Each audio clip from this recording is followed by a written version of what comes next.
आजकल गलियों में घूमते हुए आवारा कुत्ते एक नेशनल कंट्रोवर्सी बन चुके हैं। कुछ लोग इन्हें इंसान के सबसे वफादार दोस्त मानते हैं, तो कुछ के लिए ये कुत्ते सिर्फ मुसीबत और खतरा बन चुके हैं। सोशल मीडिया से लेकर सुप्रीम कोर्ट तक हर जगह एक ही सवाल घूम रहा है कि आखिर इन कुत्तों की बढ़ती पॉपुलेशन को कैसे कंट्रोल किया जाए। आवारा कुत्तों के काटने के मामले, रेबीज के केस, उन्हें खाना खिलाने को लेकर हो रहे झगड़े और हाउसिंग सोसाइटी के नोटिस की खबरों के बीच अब एक और नई खबर आई है तेलंगाना से।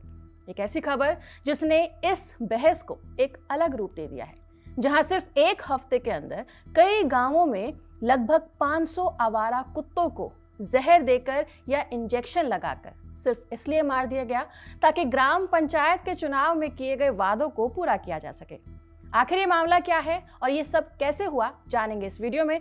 नमस्कार, मैं हूं डिम्पिका और आप देख रहे हैं खबर गांव। ये पूरा मामला तेलंगाना के कामारेड्डी और हनमकोंडा जिले का है, जहां पिछले साल दिसंबर में ग्राम पंचायत चुनाव हुए थे।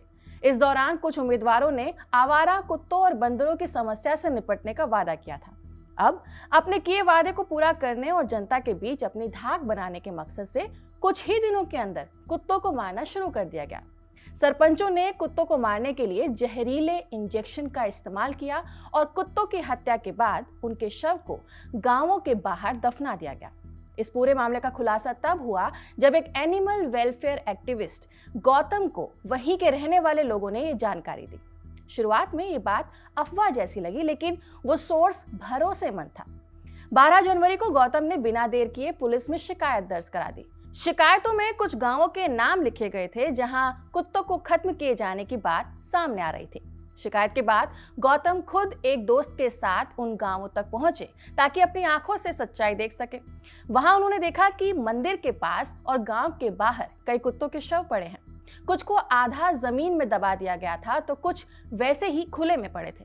साफ हो गया था कि ये कुत्ते किसी बीमारी से नहीं मरे हैं, ना ही कोई हादसा हुआ है, बल्कि उन्हें पूरी प्लानिंग के साथ मारा गया है। कामरेड्डी जिले में पुलिस ने कम से कम 6 लोगों के खिलाफ एफआईआर दर्ज की है, जिसमें 5 गांव के सरपंचों के अलावा एक गांव का शख्स भी शामिल है जिसने कुत्तों को जहरीला इंजेक्शन दिया था।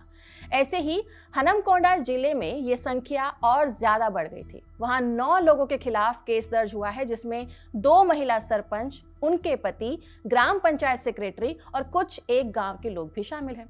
भारत में आवारा कुत्तों को मारना या जहर देना कानूनन अपराध है। एनिमल बर्थ कंट्रोल रूल साफ कहता है कि आवारा कुत्तों का मैनेजमेंट उनकी हत्या करने से नहीं होगा, बल्कि नसबंदी और वैक्सीनेशन से होना चाहिए।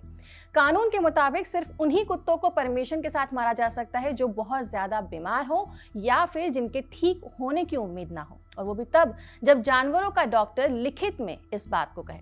लेकिन तेलंगाना के इन गांवों में जो भी हुआ वो इन सभी नियमों के बिल्कुल उलट था। इसी वजह से पुलिस ने इस मामले में prevention of cruelty to animal act के तहत केस दर्ज किया है। ऐसा पहली बार नहीं हुआ है जब आवारा कुत्तों को इस तरह से निशाना बनाया गया हो। जैसे ही चुनाव आते हैं, सिस्टम पर पब्लिक प्रेशर बढ़ता है या फिर लॉ एंड ऑर्डर का नैरेटिव तेज होने लगता है, तो सबसे आसान टारगेट आवारा जानवर बन जाते हैं। भारत में ही देखें तो 2015-16 में केरल में जब आवारा कुत्तों का खतरा बढ़ने लगा था, तब वहां हजारों कुत्तों को जहर देकर और बेहद क्रूर तरीके से मार दिया गया था। इसके खिलाफ देश भर में विरोध भी हुआ था। राजस्थान और उत्तर प्रदेश के कुछ शहरों में भी म्युनिसिपल बॉडीज पर पॉपुलेशन कंट्रोल के नाम पर हत्या करवाने के आरोप लगते रहे हैं। यही पैटर्न दुनिया के दूसरे हिस्सों में भी दिखता है। रूस ने 2018 के फीफा वर्ल्ड कप से पहले और चाइना ने 2023 के एशियन गेम्स से पहले आवारा कुत्तों को हटाने के नाम पर उनको मार दिया था, ताकि बाहर के दुनिया को देश की क्लीन इमेज दिखाई जा सके। तो हर बार कहानी वही है। चुनाव हो, बड़ा इवेंट हो, लोगों में डर हो, अथॉरिटीज शॉर्ट टर्म्स और पॉलिटिकल सॉल्यूशन चुन लेती है, जहां क्विक ऑप्टिक्स के लिए कानूनों और इंसानियत दोनों को नजरअंदाज कर दिया जाता है।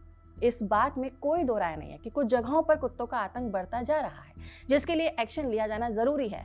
लेकिन इसके लिए एक्सपर्ट्स का कहना है कि अगर एबीसी प्रोग्राम सही ढंग से चलाया जाए, बड़े लेवल पर वैक्सीनेशंस की ड्राइव्स हों, वेस्ट मैनेजमेंट को सुधारा जाए और अडॉप्शन को प्रमोट किया जाए, तो आवारा कुत्तों की बढ़ती संख्या को सही ढंग से कंट्रोल किया जा सकता है। तो सवाल ये नहीं है कि आवारा कुत्ते प्रॉब्लम है या नहीं, असली सवाल ये है कि क्या हम उन प्रॉब्लम का सॉल्यूशन ढूंढने के लिए कुछ कर पाए हैं। आपका क्या कहना है कमेंट सेक्शन में जरूर बताइएगा। अभी के लिए फिलहाल इतना है। नमस्कार।